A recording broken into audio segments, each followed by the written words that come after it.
One of the other terms that you had, this is the last term I was going to bring up here, is female hypoagency. Now, what exactly is female hypoagency? Female hypoagency is something that feminists promote quite a bit. When women actually commit, if we actually study, commit as much crime as men, for instance. But feminism will always say that, well, there's a reason to excuse that woman. She's mentally ill.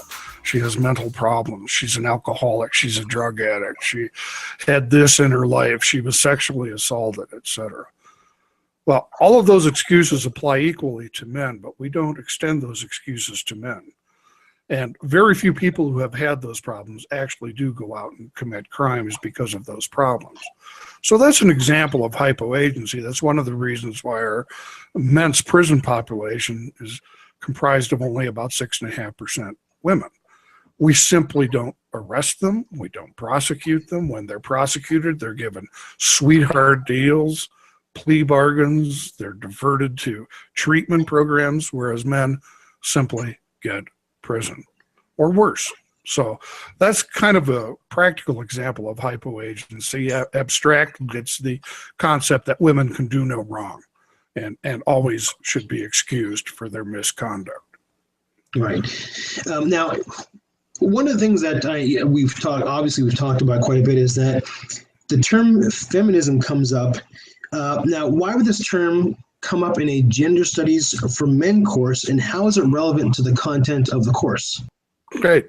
Feminism, we're beginning to find out, is based on many, many falsehoods. Feminism was a political movement that began in Europe and the United States roughly in the early part of the 19th century. And it rested upon the false presumption that women were oppressed and discriminated against by men. That's just not true. Women had different roles than men, but women also were exempt from many of the responsibilities and evils that men encountered and had in our culture and system. So as our culture went into the industrial age and life became a lot easier for everybody, feminists still perpetuated those myths that because women were treated differently, that they were being oppressed. And that's just not true. For instance, in voting, there were more women who had the rights to vote in the United States before the 28th Amendment than the men had. It was only in the original 13 colonies that women did not have a right to vote. And even then they had the right to vote many times because they were the head of the family after a husband died or something like that. So those type of myths gave feminism a technique for shaming men in order to get advances for women. But it was only for women. It wasn't about correcting the imbalances that caused problems for men. It was just for women. The result was then we get second wave feminism in the 1960s, which came in and was a political movement financed by the elite to allow women the power to, again, shame men and get gains simply by shaming men. Now we have third wave feminism, which many people are beginning to realize is a woman's supremacy movement. It has nothing to do with equality.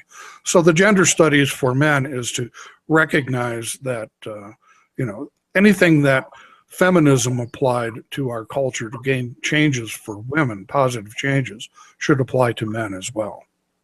Right, because in theory, if feminism is about equality of the sexes, you would want to apply those changes in both realms. So, for example, to your earlier point, and I read this statistic as well, when a man and a woman commit the exact same crime and are prosecuted and sentenced for that crime, men invariably receive a sentence that is 63% longer than the woman for the exact same crime. Is that, obviously that's your line of work? Is that a fair statement? Is that an accurate statement?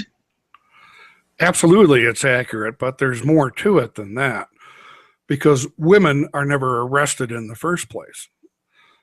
We have a federal law called the Violence Against Women Act, which basically spent tens of billions of dollars of the American taxpayers' money to brainwash police into just arresting men, if there was any excuse whatsoever to do so when 911 was called. We're finding now that men are the majority of victims of domestic violence, that women initiate the domestic violence 70% of the time, yet it's still considered incorrectly and superstitiously a crime that only men commit. Probably as a result of the Sexist Violence Against Women's Act, probably 95% of the women who have committed domestic violence have never been even arrested, let alone prosecuted or imprisoned for it. For that, I'd seen a number of interviews, and I think this might have been part of the course content. Ms. Erin Pizzey, who opened the first women's shelter in England in the 1970s. She was a product of a household of violence. And one of the things that she noticed when she opened this shelter for women who were battered was that more often than not, the women who were in there for being battered were also batterers themselves. And she knew this coming from a household where her father beat her mother and her mother beat her father. There was violence between the two of them. Since then, I think she's also tried to open shelters for men, and she had support from feminists back in the 70s, which I guess would have been the second wave of feminism, when she opened that shelter for women. When she decided to now open a shelter for men because they were also being battered, she was then ostracized from the feminist community. And I think that was one of the clips that was in your course material. I could be mistaken because I've seen quite a bit of her stuff, and I may be misremembering. You remember correctly, Sean. You're an excellent student. Thank you. Well, let me elaborate just a little bit on that. Yeah. Because one of the reasons Erin is something of a heroine among men's rights advocates and people who are genuinely concerned with gender equality, because Erin bravely took the step of trying to find a solution to the problems of domestic violence way back in the 1970s.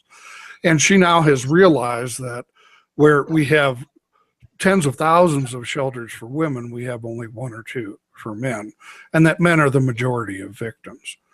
The reason that Erin and anyone else who tries to promote shelters and relief for men on problems with domestic violence committed by women is it's about sexual or gender power.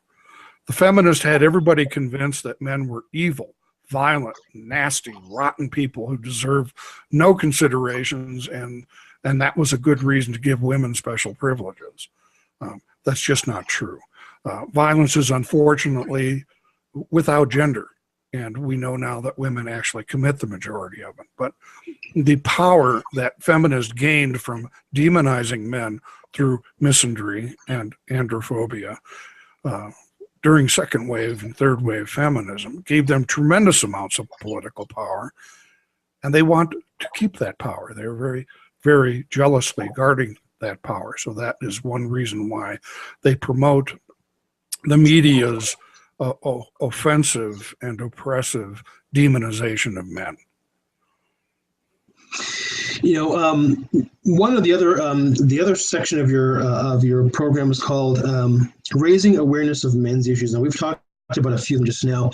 The one I was going to talk about, and you've already touched on already, was the concept of male disposability. Now, we just touched on it briefly, but can you talk a bit more about what is male disposability for people who don't understand what that means? Male disposability really arose in ancient Sparta. Ancient Sparta is often portrayed as a man's culture, but it was just the opposite.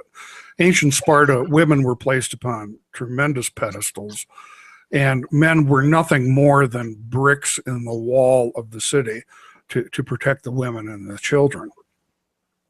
And Spartan men were horribly brutalized. I don't want to go into the details, but they were beaten, starved from the age of 5 upwards.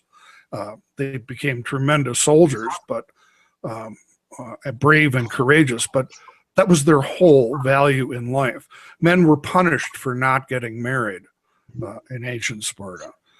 And we see similar gynocentrism and disposability of men in our current cultures.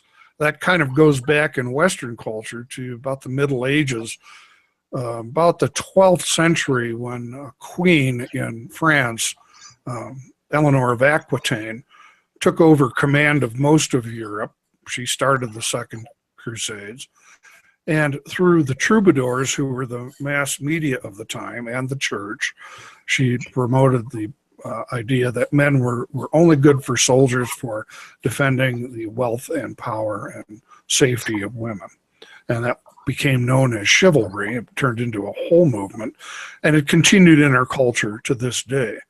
In those times, in the 15th and 16th century, you will find books in Germany, for instance, one called Frauendienst, in the service of women, about how young teenage boys should sexually serve women and grow up serving them throughout their lifetimes. That's the kind of disposability we see today with teachers, just almost with impunity, because they rarely get more than a slap on the wrist, using their position as teachers and nurses and doctors and counselors to have a sex farm for themselves with young boys.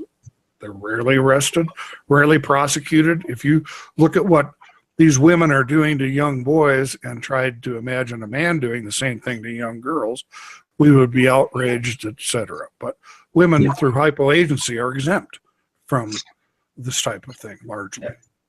And, one of the things that I would probably add to that is a lot of the people who kind of cut women who are pedophiles in that particular scenario slack are other men, right?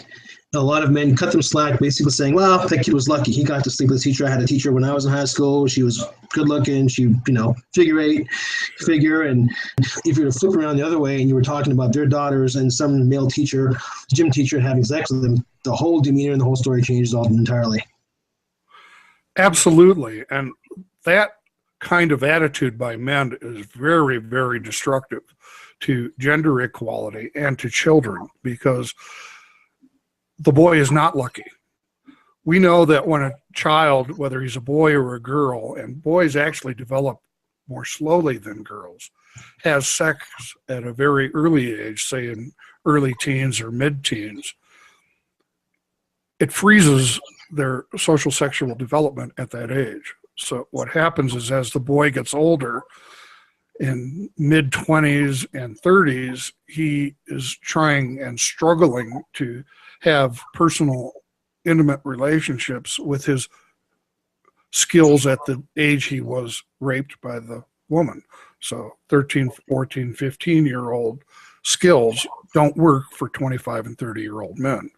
The result is the man who was the boy who was raped becomes socially isolated, inadept at personal relationships, becomes often a victim of severe depression, crushing anxiety, and that accelerates as he gets older, and again cannot grow out of those skills that were fixed when a woman raped him when he was young.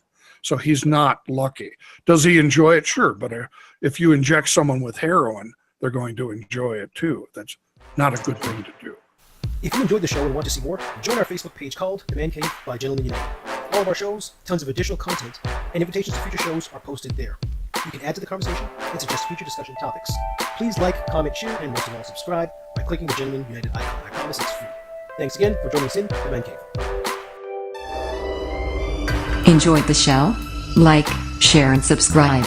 And thanks for joining us in The Man Cave.